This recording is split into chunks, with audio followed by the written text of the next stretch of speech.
The 5 Essential People Skills by Dale Carnegie. Assertive ways to improve your life. To assert yourself effectively enough to influence others, develop the 5 essential people skills: rapport building, curiosity, communication, ambition, and conflict resolution. Empower yourself by applying the recommendations that follow and carrying out the action steps. Assertiveness, the ability to speak and act in ways that naturally cause people to respond attentively and positively, is the basic core element that is at the center of each of the 5 essential people skills. Begin by developing assertive interactions with others. This involves getting people to respond attentively and positively to you. Failing to assert yourself blocks your ability to improve your personal interactions. To stand up for yourself, clearly state your preferences, needs, opinions, grievances, and other feelings. Assertiveness is not aggressiveness. It involves getting in touch with your true feelings through self-reflection and self-assessment, and then expressing these feelings in an appropriate, mature, non-emotional, effective way. If you find it difficult to stand up for yourself, try it in the situations that are least stressful, then move to more troublesome ones. Set deadlines for yourself. Don't try to win while someone else loses. Aim for a win-win. Action step: grade how assertive you are on a 1 to 10 scale. To become more assertive, follow these 3 steps. Summarize the event or interaction that is happening. Express how you feel. Detail your needs, which include how you want the other party to benefit. Building self-confidence and assertiveness is probably a lot easier than you think. To see how these steps work, note how Nicole, the owner of a website design company, used them when one of her designers failed to meet his deadlines. First, she described the situation to him, saying, "I remember that you agreed to complete your current job within 10 days. It is now over 2 weeks, and you're still working on it." Then, she expressed her feelings: "This delay angers the client and creates problems for us." Finally, she explained her needs: "I don't want you to set unrealistic deadlines for yourself in the future. This will be better for you and for our firm." Throughout the interaction, Nicole was assertive, not aggressive. Action step: assess your skills as a communicator. Do you order people around? Can you change your tactic to a more effective approach?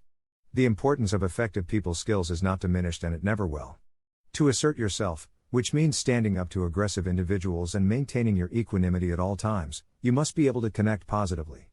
This requires self-confidence and the ability to develop rapport with others. Since fending off domineering people plays such a large role in being assertive, understanding them is helpful. Often, such individuals are bullies who act aggressively because of their own insecurities. Most of us are either too passive or too aggressive in our business life.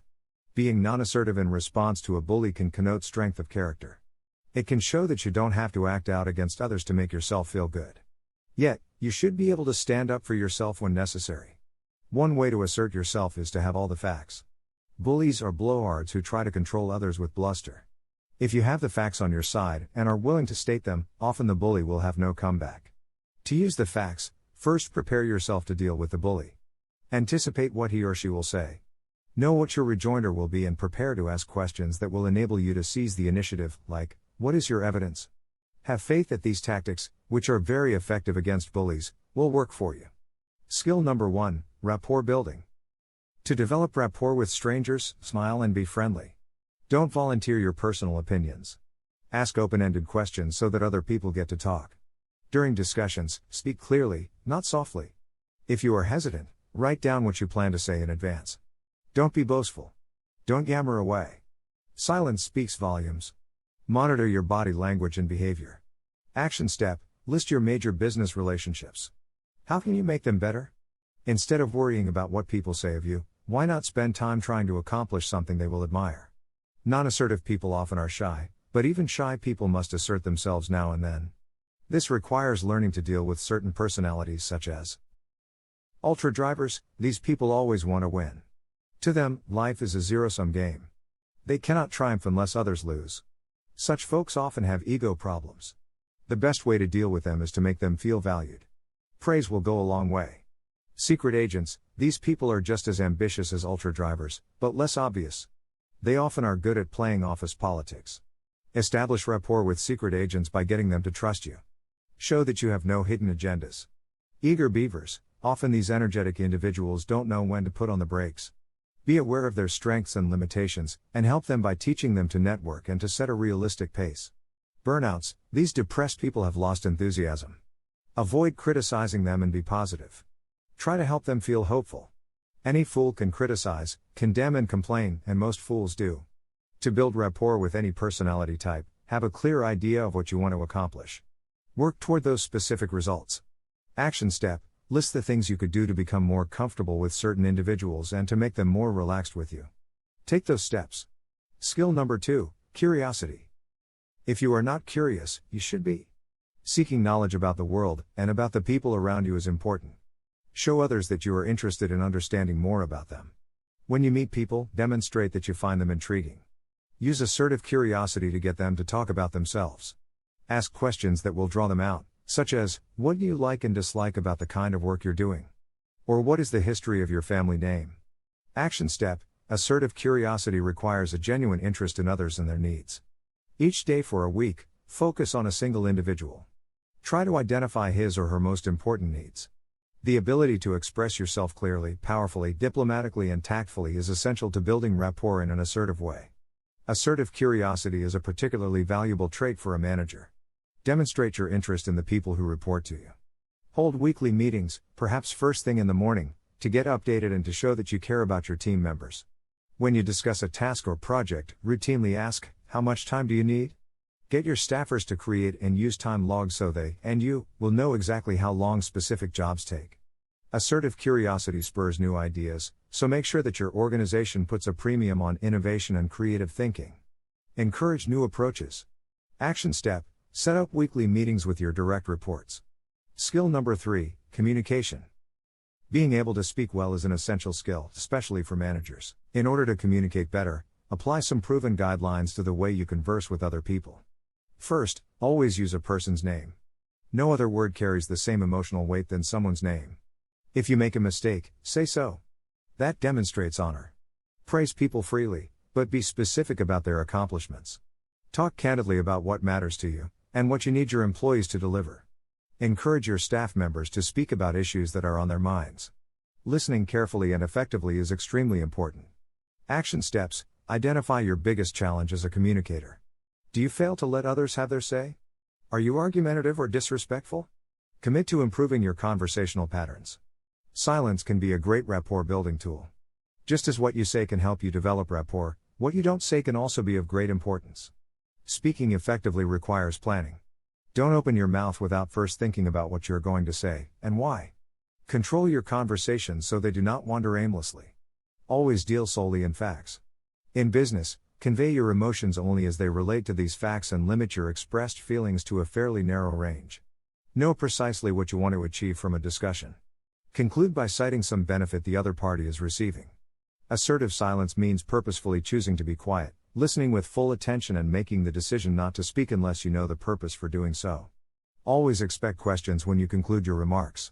The absence of questions may indicate that your colleagues fear being open with you. A sales prospect who asks no questions may create a problem later with buyer's remorse. Action step: people often assume they have communicated clearly, when in fact they have not. For a week, ask your cohorts to repeat what you have told them about salient business issues. This will help you see if you are being clear. Shake yourself awake. Develop a hobby. Let the winds of enthusiasm sweep through you. Asking questions properly goes to the heart of effective communications. Start with open queries that prompt expansive answers. Please tell me how you feel about, then move to highly specific funnel questions. Who was present at the meeting? Probing questions clarify issues. Why is our client unhappy? Asking people their opinions is a good way to build better relationships. Action step: develop 5 questions that will help you create a positive relationship with someone else. You can make more friends in a month by trying to get interested in other people than you can in 2 years by trying to get other people interested in you. Being able to influence people is essential in business. Persuade others by treating them with respect and establishing trust and common ground. To convince people of the benefits they will garner by supporting your proposal, make your argument cogent, structured, interesting, and original. Include expert opinion and explain the benefits. Openly weigh both sides of an issue to ensure credibility. Demonstrate that your position is reasonable and has consensus support. Speak diplomatically. Show humility. Use good timing. Don't try to persuade people too often or you'll wear out your welcome. Action step: think of a time when someone persuaded you to do something that you initially opposed. How did he or she do that? One of the surest ways of making a friend and influencing the opinion of another is to give consideration to his opinion, to let him sustain his feeling of importance. To win people over, particularly in business, you must use good manners and appropriate etiquette. Stay away from topics that provoke debate and rancor. In neutral or business settings, stick to safe topics, such as sports, current events, your personal background and work details. Don't ramble or interrupt. Answer your colleagues' questions in 60 seconds or less. No matter what your line of work, your degree of success depends on your ability to interact effectively with other people. Dale Carnegie. Be aware of financial etiquette. For example, if someone buys you dinner in a restaurant, but doesn't leave a tip that you think is appropriate, don't just tuck something extra on the table for the server unless you know your dinner companion well, and then, only if you ask him or her first. Return all calls promptly, certainly within 24 hours. Don't engage in long cell phone conversations while you are with other people. Action step: note when you have been rude or inconsiderate, or violated any rules of personal or business decorum. Vow to do better next time. Skill number 4, ambition. You cannot get anywhere without ambition, which comes in 2 forms: extrinsic, in which you strive to achieve an external goal, and intrinsic, which involves satisfying yourself internally. Often, ambition comes with a fear of failing to accomplish certain goals. People who fear that they will not succeed in reaching an extrinsic goal tend to become very tense and stressed. They may feel the need to brag to get attention. Don't make this mistake. If you are bright and are succeeding at something, others will see it. Action step: list the actions and activities you engage in because they make you feel good, not because you receive some external reward. Relish these ways to fulfill yourself so you can focus optimistically on your intrinsic and extrinsic goals. Skill number 5, conflict resolution. When people congregate, conflicts emerge. To diffuse them, first identify the disputed variables. Can you suggest some adjustment in an attitude or position? Assess what the parties want as opposed to what they require. Examine your position. You can't resolve a conflict if it becomes personal. Avoid name-calling and harmful rhetoric. Don't assume the worst about anyone. If you are part of a dispute, try to resolve it yourself. Treat the other people and their positions with respect. Watch your body language. Don't focus on past events or get into exchanges about who did or said what. Stick to the present or the future. Bargain by explaining what you could do or say to resolve things. Present an optimistic outcome based on a scenario that would satisfy those involved. Aim for a win-win. Prepare a walkaway position you can turn to if you cannot resolve things as you hope. Action step: list any current conflicts that affect you and identify steps you can take to solve them.